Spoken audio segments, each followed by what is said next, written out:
Sometimes when you're working on a PowerPoint presentation, you could get stuck in the design of it. And if you're like me, that happens sometimes where maybe you have too many ideas or you're unsure if the ideas that you have are going to be palatable or not, or if they're going to look right, if they're going to be professional and clean.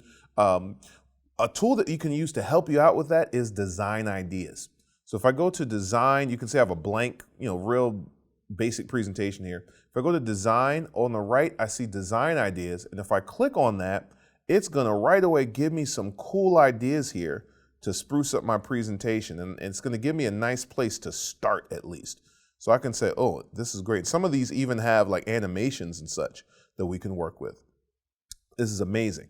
I can go to each slide and it'll do the same thing. You'll see that some of these will include things like smart art to spruce up your bulleted lists and things.